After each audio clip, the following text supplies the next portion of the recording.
एक बार फिर से न्यूज 18 की खबर पर मुहर लगी है और टीआरई 3 परीक्षा की घोषणा कर दी गई है। यानी बीपीएससी चेयरमैन अतुल प्रसाद ने यह घोषणा की है।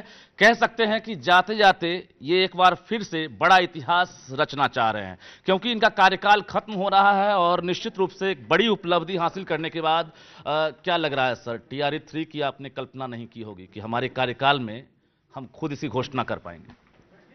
नहीं, मैंने तो नहीं सोचा था इसके बारे में, लेकिन जैसा मैंने बताया कि हमारी तैयारी तो बहुत सुदृढ़ हो चुकी है। हमारा यहाँ पर आयोग में टीम बन चुका है, सॉफ्टवेयर बन चुका है और सब लोग ट्रेंड हो चुके हैं।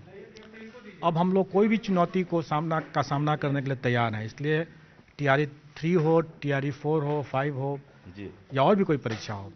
आज भी हमारे यहाँ इंटरव्यू चल रहा है स्वास्थ्य विभाग का स्पेशलिस्ट का, और जैसे जैसे इंटरव्यू खत्म होते जाएगा हम उसका भी परीक्षाफल घोषित करके ही जाएंगे।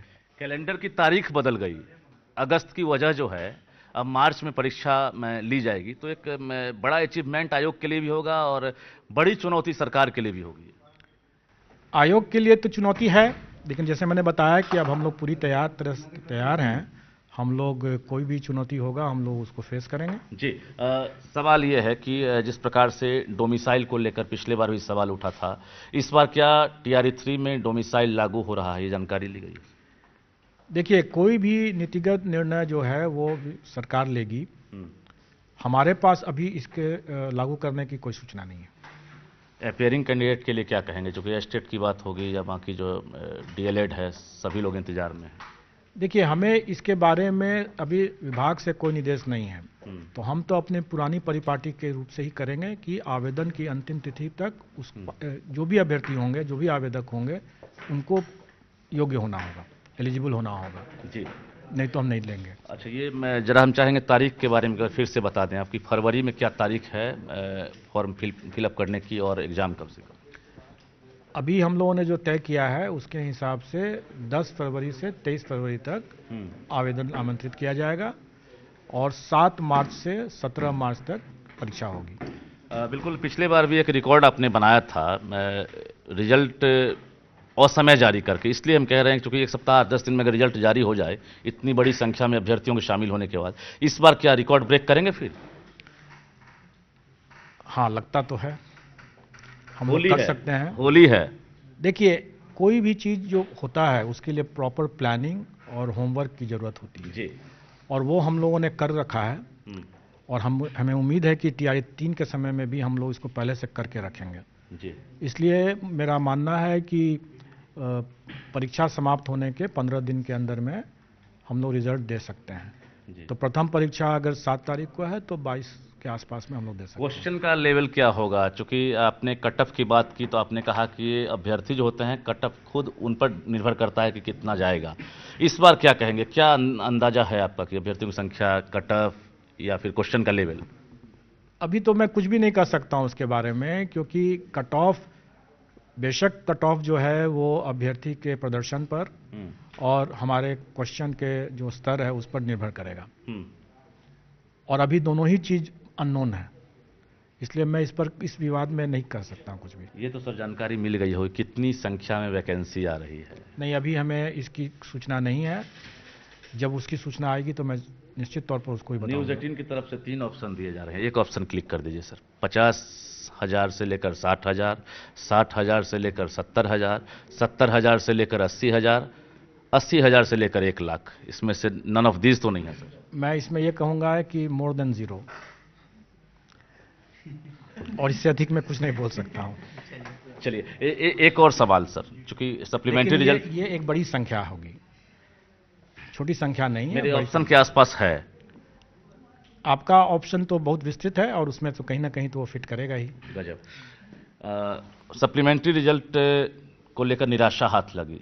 अभ्यर्थी की तरफ से अगर बात किया जाए तो उन्होंने अतुल प्रसाद का नाम लिया कि वो तो बहुत प्रयास किया, अपने अंतिम रिमाइंडर भी डाला था, वो भी 25 तारीख वाला पत्र वायरल हो गया। क्या लग रहा है कि जाते जाते आपके अंदर एक मलाल रह गया कि टीआरई 2 के अभ्यर्थियों के लिए आपने घोषणा कर दी थी लेकिन रिजल्ट नहीं जारी हो सका? देखिए, पहली बात कि लोग इसको ज़्यादा समझ रहे हैं।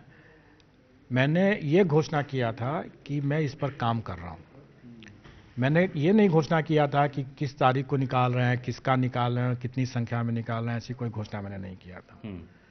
और दूसरी बात कि ये जो मैंने घोषणा किया कि मैं इस पर काम कर रहा हूँ, वो उस समय सभी तीनों विभागों के द्वारा लिखित में सप्लीमेंट्री रिजल्ट के लिए अनुरोध किया हुआ था। उसके बेसिस पर मैंने ये बातें किया था। अब उसके बाद शिक्षा विभाग ने किन कारणों से उसको विड्रॉ किया वो तो मैं नहीं जानता हूँ, और अगर मेरा उसमें कोई व्यक्तिगत अगर मतांतर अगर हो भी अगर उस पॉइंट पर, लेकिन एक संस्था के रूप में मैं शिक्षा विभाग के क्षेत्राधिकार में नहीं जा सकता हूं और न ही वो मेरे क्षेत्राधिकार में प्रवेश कर सकते हैं। तो इसलिए हम लोग इसमें एक साथ हैं, और शिक्षा विभाग ने जब सप्लीमेंट्री के मना किया रिजल्ट के लिए तो मैं उसके लिए भी तैयार हूं, और शिक्षा विभाग ने जब अध्याचना किया कि मुझे एक एग्ज़ाम ही करा दीजिए आप टीआरई 3 का, तो मैं उसके लिए भी तैयार हूं। ये 12th पास जो है मूवी उस टाइप की हालत हो गई कि अब जो है सप्लीमेंट्री का आया नहीं, टीआरई 3 में हम देंगे तो क्या भरोसा कट ऑफ हाई जाएगा, हम फेल कर जाएंगे। उनसे क्या कहना चाहेंगे सर? अभ्यर्थियों से तो मैं हमेशा यही कहूंगा कि आप कट ऑफ के विवाद में बिल्कुल ना पड़ें।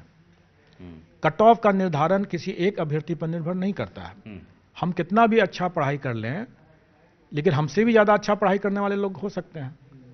इसलिए हम उस विवाद पर ध्यान न दें, हमें अपना काम करना है। हम एक स्टूडेंट हैं, एक कैंडिडेट हैं, तो हमें पढ़ाई करना है, हम पढ़ाई करें और अपना बेस्ट परफॉर्मेंस करने का प्रयास करें एग्जाम में। आत्मसंतुष्टि मिल गई होगी, 2 चरण, तीसरा चरण, अब यहाँ से विदाई की तैयारी, भावुक लग रहा है। देखिए, ये तो सेटिस्फैक्शन है, लेकिन मैंने शायद एक जगह, अभी मैं पटना वुमेंस कॉलेज के एनुअल डे में गया था, तो मैंने वहाँ ही बताया था कि मुझे अपने लंबे कार्यकाल के दौरान समाज कल्याण में बालिका गृह की लड़कियों को मैंने जिस तरह से रिहैबिलिटेट कराया, जो आज 5 स्टार होटल्स में फ्रंट डेस्क भी संभाल रहे हैं, हाउसकीपिंग कर रही हैं, उनको जो उन लड़कियों को जो हम लोगों ने पुनर्वासित कराया, अपने पैरों पर खड़ा किया, उनको बचा करके, उसमें जो आत्मसंतुष्टि हुई वो शायद यहाँ नहीं मिली।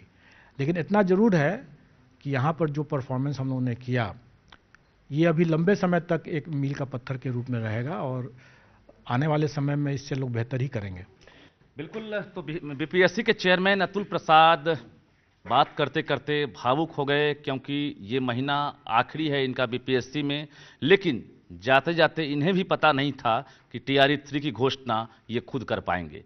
घोषणा हुई है, उम्मीदें परवान पर है, और इन्होंने दावे के साथ कहा है कि आत्मसंतुष्टि मिले ना मिले, क्योंकि मैं कई पद पर रहा हूं, बावजूद ये उम्मीद जरूर है कि जितनी बहाली किया हूं, ऐसे में वो मील का पत्थर ही साबित होगा। कैमरामैन मनीष जुनेजा के साथ रजनीश कुमार, न्यूज़ 18 पटना।